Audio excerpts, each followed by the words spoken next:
Hi, I thought you'd like to hear this really exciting, cool story about a man. This is a true story. His name, we'll call him Ro, but you can research some more about him and I can let you know later. So, Ro grew up in northern India.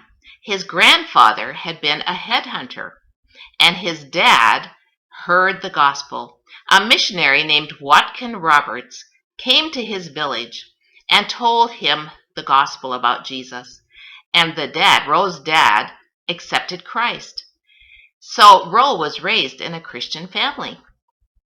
Well, when Ro was just 8 or 9 years old, his dad decided he really wanted his son to get more training to go to school because he wanted his son to someday translate the Bible into his language. So the problem was there was no school anywhere near where Ro was.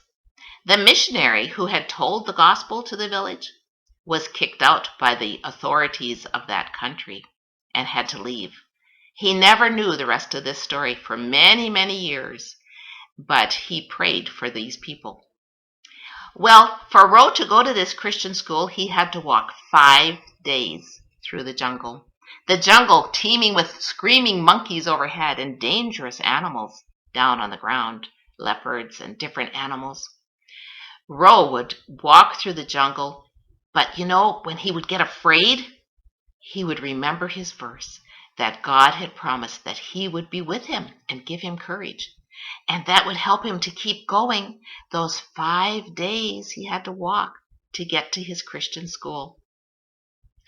When he got to the school, he learned that there was a village really close to the school that had never had a missionary. They had never heard the gospel. That concerned Ro, and he said to some friends that he was at school with, he said, "Let's go to that village and tell those people about Jesus."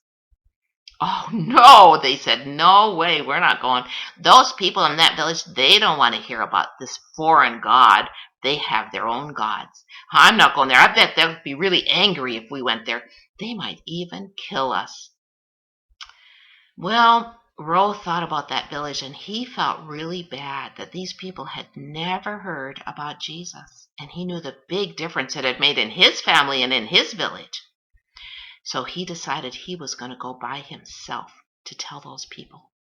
And he did. He went to the village and he told them about Jesus, how Jesus loved them and how he died to pay for their sin and came back to life.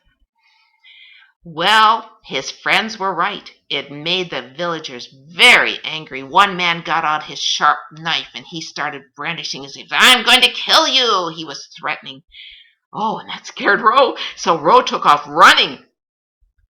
But somebody chased him out of the village. And then he ran as fast as he could. And then he remembered his verse. "Oh, the Lord is with me. He will help me. I need to be brave." And so he stopped running. And the man behind him caught him.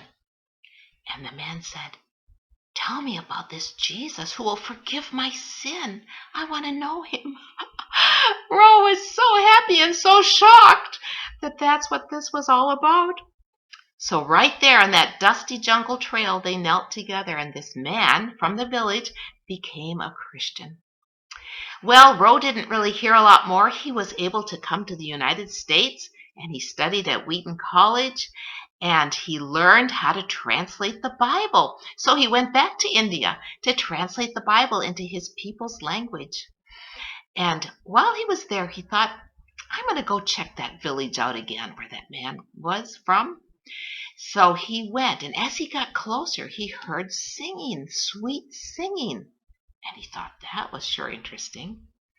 When he got to the village, here in the middle of the village, on the ground, was an old man sitting there with children all around him, and they were singing these happy songs. It was the man who had chased Ro out of his village.